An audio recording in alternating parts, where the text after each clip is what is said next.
భాగస్వామ్యంతో future university అందిస్తున్న ఈ అద్భుత కోర్స్ కేవలం 180 మందికి మాత్రమే లభించే అరుదైన అవకాశం.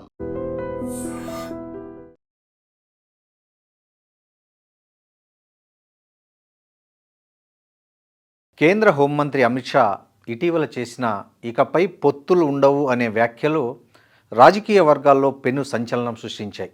ఈ వ్యాఖ్యలను ఒక జర్నలిస్టిక్ కోణంలో విశ్లేషిస్తే కొన్ని కీలక అంశాలు మనకు కనిపిస్తాయి. మోదీ ప్రభుత్వం 12 ఏళ్లు పూర్తి చేసుకున్న సందర్భంగా ఢిల్లీలో ఏర్పాటు చేసిన మీడియా చిట్చాట్లో అమిత్ షా ఈ వ్యాఖ్యలు చేశారు. తెలంగాణలో రాబోయే ఎన్నికల్లో ఏ పార్టీతోనూ పొత్తుండదని, బీజేపీ ఒంటరిగానే బరిలోకి దిగుతుందని ఆయన స్పష్టం చేశారు. 2027 పంజాబ్ అసెంబ్లీ ఎన్నికల్లో కూడా అకాలీదళ్తో సహా మరే పార్టీతోనూ పొత్తు పెట్టుకోకుండా స్వతంత్రంగా పోటీ చేస్తామని అమిత్ షా ప్రకటించారు. ఆంధ్రప్రదేశ్, తమిళనాడు వంటి రాష్ట్రాల్లో సుదీర్ఘకాలం ప్రాంతీయ పార్టీలపై ఆధారపడడం వల్ల బీజేపీ సొంతంగా బలాన్ని పెంచుకోలేకపోయిందని, అందుకే ఇకపై సొంత బలంపైనే దృష్టి పెడతామని కూడా అమిత్ షా చెప్పారు.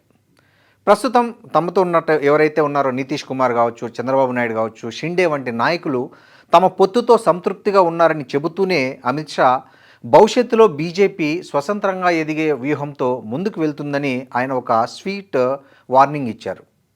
అమిత్ షా వ్యాఖ్యలను నిశితంగా పరిశీలిస్తే దీని వెనక బీజేపీకి పెద్ద వ్యూహమే ఉందనిపిస్తుంది. ముఖ్యంగా ఆ పార్టీ దక్షిణాది రాష్ట్రాలపై ప్రత్యేక దృష్టి పెట్టిందని స్పష్టంగా అర్థమవుతుంది. ఆంధ్రప్రదేశ్, తెలంగాణ, తమిళనాడు, కేరళ వంటి రాష్ట్రాల్లో ఇకపైన ప్రాంతీయ పార్టీల నీడన ఉండకూడదని బీజేపీ నిర్ణయించుకుంది. అందులో భాగంగా సామాజిక సమీకరణలు, కొత్త నాయకత్వాన్ని ప్రోత్సహించాలనుకుంటుంది. దక్షిణాదిలో పార్టీ నడిపించేందుకు స్థానిక మూలాలున్న బలమైన నాయకులను, ఉదాహరణకు తమిళనాడులో అన్నామలై లాంటి వారిని ప్రోత్సహించాలని చూస్తుంది.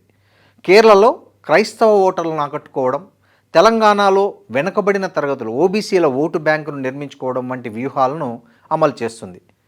ఎప్పుడైతే నితిన్ నబీన్ ఈ ఏడాది జనవరి 20న బీజేపీ జాతీయ అధ్యక్షుడిగా బాధ్యతలు చేపట్టారో ఆయన ఆధ్వర్యంలో పార్టీలో 40-55 ఏళ్ల మధ్య వయసున్న యువ నాయకులకు కీలక బాధ్యతలు అప్పగిస్తూ వస్తున్నారు. బూతు స్థాయి కమిటీలను పటిష్టం చేయడం ద్వారా క్షేత్రస్థాయిలో పార్టీకి తిరుగులేని యంత్రాంగాన్ని సిద్ధం చేస్తున్నారు. ప్రభుత్వ నిర్ణయాల్లో కూడా వేగం పెంచేలా ప్రతిసారి ముందస్తుగా 100 రోజుల ప్రణాళికను సిద్ధం చేసుకొని అమలు చేస్తోంది బీజేపీ ప్రతి రాష్ట్రంలో. ఇక భవిష్యత్తులో జరగబోయే నియోజకవర్గాల విభజన ద్వారా దక్షిణాది రాష్ట్రాల్లో పార్టీ సీట్ల సంఖ్యను పెంచుకునే అవకాశం ఉందని బీజేపీ అంచనా వేస్తుంది. జాతీయ భావజాలము, జాతీయ భద్రత, హిందుత్వ ఓటు బ్యాంకు ఈ మూడింటిని భారీగా ప్రమోట్ చేయాలనుకుంటోంది బీజేపీ. కేరళ, పశ్చిమ బెంగాల్ వంటి రాష్ట్రాల్లో హిందూ ఓటర్లను ఏకం చేయడం ద్వారా అతిపెద్ద పార్టీగా అవతరించాలని లక్ష్యంగా పెట్టుకుంది బీజేపీ. తెలంగాణలో గత కొంతకాలంగా బీజేపీ, బీఆర్ఎస్ మధ్య ఏదో ఒక స్థాయిలో అవగాహన ఉందనే ఒక ప్రచారం జరుగుతోంది. అమిత్ షా తాజా ప్రకటనతో ఆ ఊహాగానాలకు చెక్ పడింది. ఇది కేవలం ఒక ప్రకటన మాత్రమే కాదు, పార్టీ కేడర్లో అంటే బీజేపీ పార్టీ కేడర్లో ఉన్న అయోమయాన్ని తొలగించే ప్రయత్నమని విశ్లేషకులు భావిస్తున్నారు.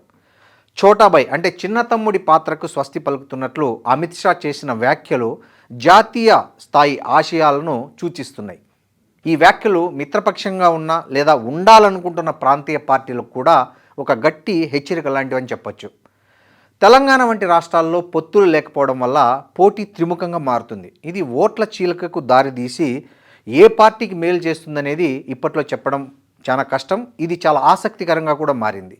బీజేపీ ఈ నిర్ణయం తీసుకోవడంతో ఇప్పటికే పొత్తులో ఉన్న టీడీపీ, జనసేన వంటి పార్టీల భవిష్యత్ నిర్ణయాలు కూడా ఎలా ఉంటాయనే దానిపై రాజకీయ చర్చ మొదలైంది. మొత్తంగా చూస్తే అమిత్ షా వ్యాఖ్యలు బీజేపీకి ఒక క్లియర్ కట్ అప్డేట్ ఇచ్చినట్లున్నాయి. అధికారం దక్కించుకోవడమే లక్ష్యంగా రాజీ లేని రాజకీయ ప్రయాణానికి బీజేపీ సిద్ధమవుతోందని అర్థమవుతోంది.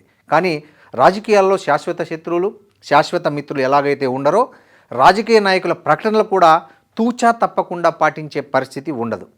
అవసరాలు, అవకాశాలను బట్టి పార్టీలు, సిద్ధాంతాలు, వైఖరులు మారుతుంటాయి. దీనికి బీజేపీ కూడా ఏమాత్రం మినహాయింపు కాదనే విషయం మనకు చరిత్ర చెబుతూనే ఉంది.